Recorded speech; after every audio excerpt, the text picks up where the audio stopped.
Hey y'all, it's Josh at Rising Oaks Family Farm. Hey, I wanted to do a start to finish, beginning to end video on how to work with one of these solar chargers.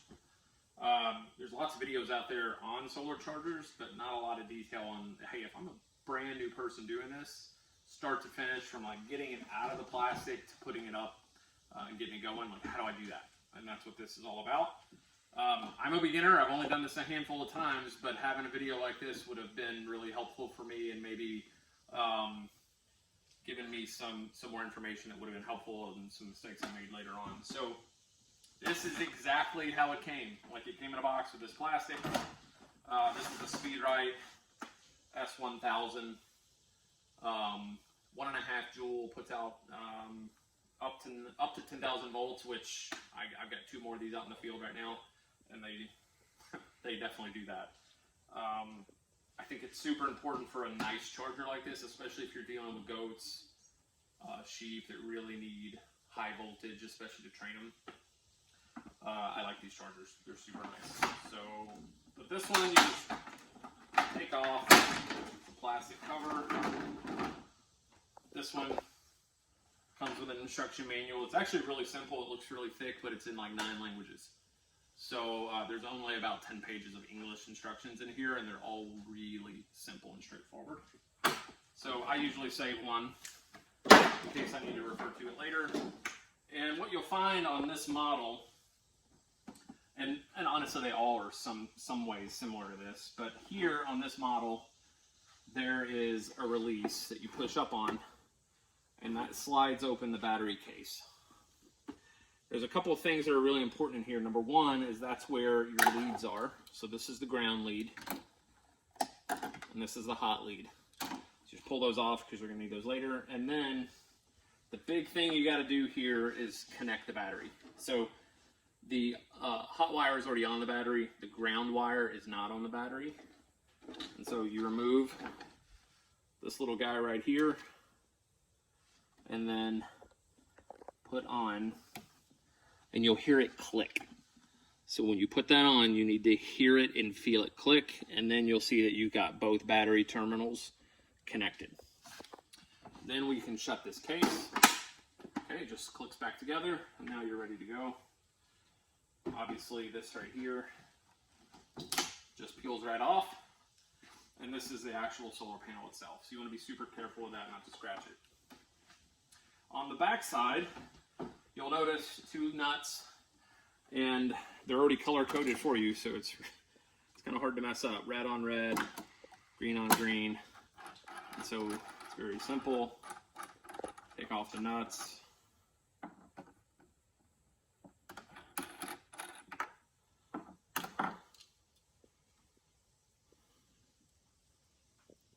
Normally I would wait and do this out where I'm going, but just for keeping it easy, we'll do it here. So I go ahead and unravel it. And what you'll notice on this model is this connector actually, oh, wrong one.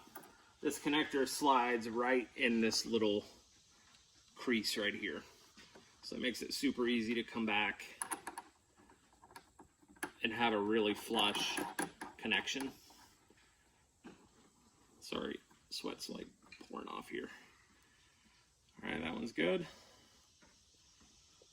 I'm just gonna take the...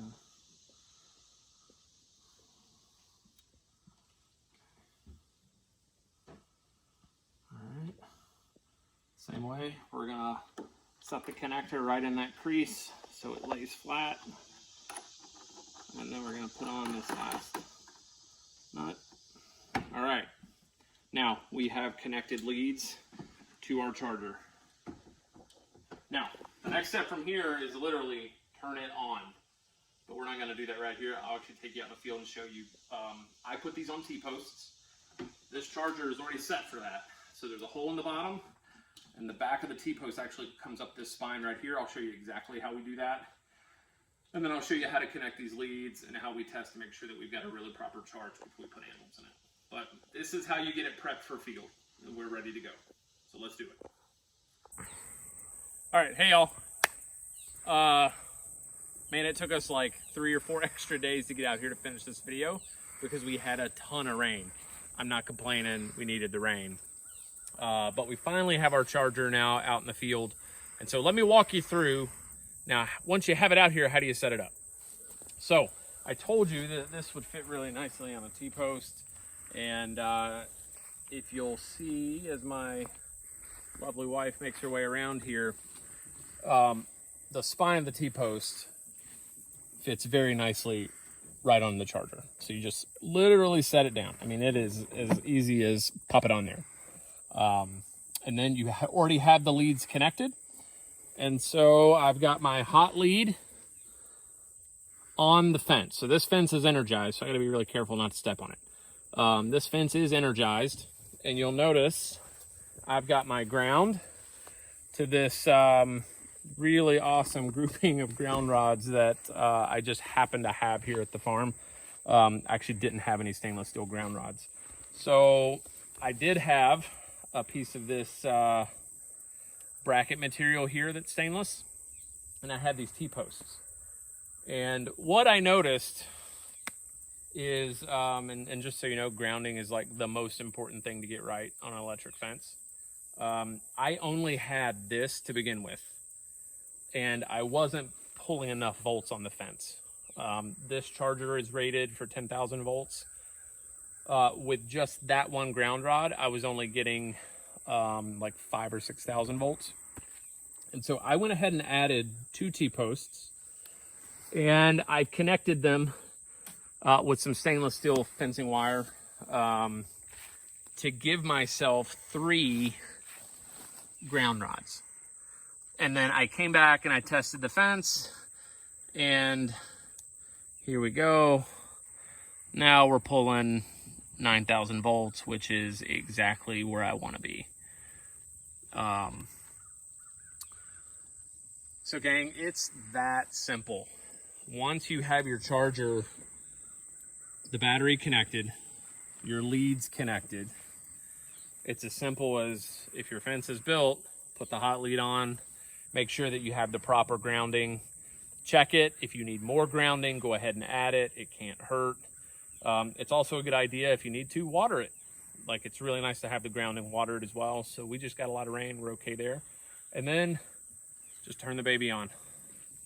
And this model will soak up the sun and will pulse every 1.5 seconds. And that's exactly what I needed to do. So if you're wondering to yourself, hey, what's this fence for? This is actually going to be for our pigs that we are about to move right now into this paddock.